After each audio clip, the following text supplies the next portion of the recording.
Bem, uma vez mais, muito boa tarde. Eu relativamente estou aqui a fazer mais um vídeo, como é óbvio, já me conhecem. Relativamente, eu resolvi aqui fazer uma pergunta ao DeepSeek. Quem é que falou em portugueses puros? E isto, na altura, o DeepSeek respondeu uma expressão portugueses puros foi usada por Hitler em 37, durante uma conversa com o embaixador português em Berlim, o António de Oliveira Salazar Júnior, que era o sobrinho de Salazar. Então, Hitler, na altura, elogiou os portugueses como um povo, um puro povo europeu, destacando a sua homogeneidade racial e a falta de miscigenação em comparação com outros países. Essa visão estava alinhada com a ideologia nazi, como é óbvio, não é? Que via Portugal como uma nação racialmente superior por não ter tido uma história de mistura significativa com povos não europeus. No entanto, como é óbvio, esta afirmação ignora a longa história de Portugal com povos muçulmanos, judeus, africanos e indígenas durante a expansão colonial. E, portanto, porquê que Hitler disse isso? Disse-me aqui o DeepSeek. Por estratégia política, não é? Hitler queria aproximar-se do Estado Novo de Salazar, não é? Que era um regime autoritário, com algumas afinidades ideológicas com o fascismo. Bem, isto bem, não é bem assim. O Estado Novo não tem nenhuma afinidade ideológica com o fascismo, mas pronto. Hitler queria se aproximar do Estado Novo, queria ganhar alguma amizade e, portanto, terá feito esta afirmação. E, portanto, isto era uma afirmação frequente, normalmente, que o regime fazia para justificar as suas políticas. E, portanto, nós temos aqui a origem desta expressão portugueses puros é então do próprio Hitler, que em 37, junto do sobrinho de Salazar, na altura embaixador, segundo consta, aqui o DeepSeek, terá feito então esta afirmação. Pronto, com uma tentativa de aproximação ideológica ao regime.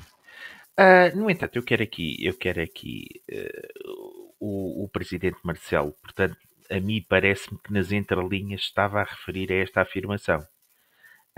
E, portanto, como é óbvio, pronto, a maior parte das pessoas não percebeu o alcance das palavras do Presidente da República, achou que ele se estava a referir a outras coisas, e, portanto, a mim parece-me que tem a ver com esta afirmação, certamente, que ele parece ter conhecimento e, portanto, referiu-se a ela nas entrelinhas e, portanto, praticamente negando esta pureza do povo português, que supostamente, segundo Hitler, não seria miscigenado. Pronto, isto não tem mínimo cabimento. E, portanto, a mim, o Presidente da República claramente se demarcou desta perspectiva.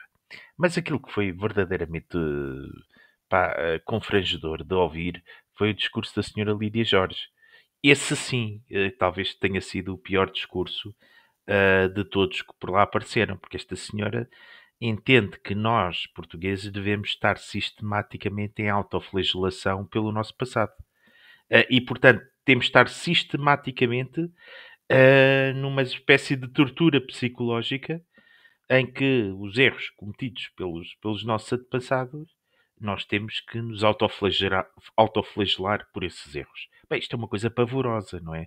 Esta senhora aderiu propriamente àquilo que é a postura das pessoas do sul global, não é? Ao seu revanchismo e ao seu ressabiamento, que evocam sistematicamente o passado, sistematicamente para tirar algum proveito e algum partido, não é? E para tentar ganhar alguma superioridade relativamente ao norte.